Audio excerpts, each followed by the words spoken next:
Welcome to Inside PS Vita, an inside look at the future of portable gaming.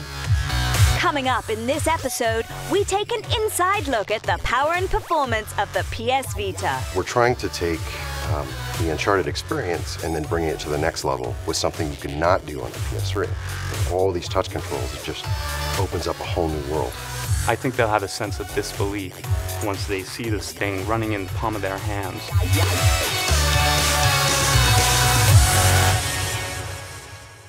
So, what can we expect power and performance-wise from the PS Vita?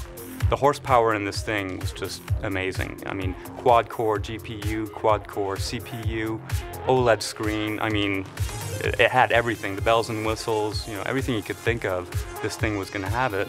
This machine is going to change the way handheld gaming is going to be perceived from this point on. When they told us that they wanted us to make an Uncharted game, we were all blown away. We're like, you've got to be kidding me. Sweet, it was so much fun. So that's how it started. It was like a dream combination of new portable hardware and Uncharted IP, both brought together, and we get to do it. We knew that, if we made the best PS3 game we could, on the Vita, we would have failed. And that was our mantra from the beginning. We want to create an Uncharted for the Vita. Naughty Dog was very helpful. I mean, they give us what we needed, animation, environment, and tons of information. Basically, we can bring the same graphic quality for the PS3 to the PlayStation Vita, which is insane. Now that we've got the dual sticks, and then the motion technology, plus the front and rear touchscreen, the two cameras, it's just been amazing.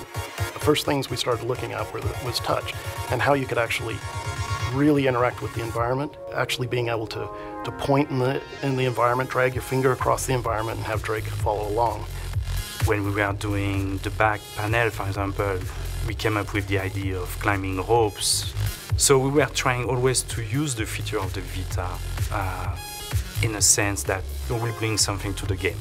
You can do the traditional controls, aiming and firing, but what we wanted to do for the Vita is add something a little bit more dynamic to the system. So the main thing that we did is when you're aiming around, you can aim with the right stick, and then you can just tilt to adjust your aim.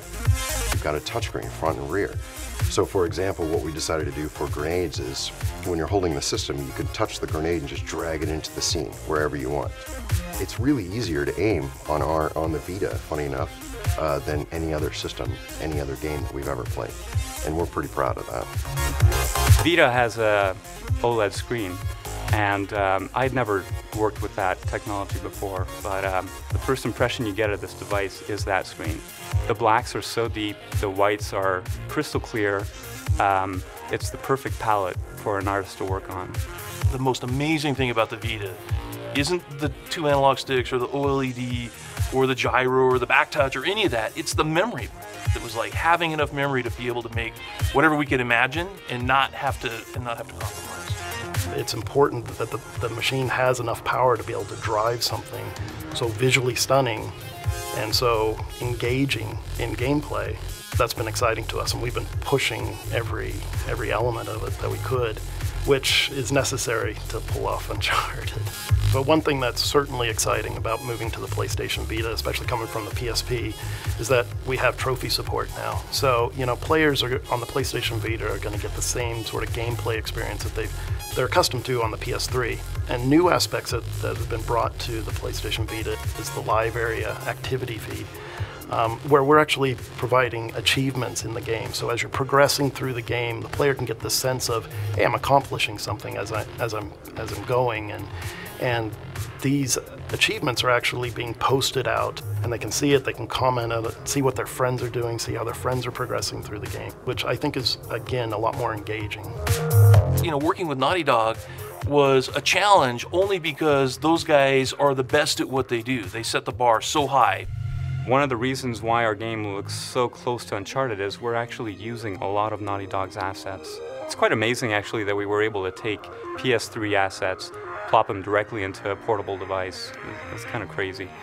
Uncharted fans will appreciate the game because it's not just a rehash of Uncharted. We didn't port Uncharted 1 or Uncharted 2. We actually made a brand new game. Not until actually finally playing the game at the end.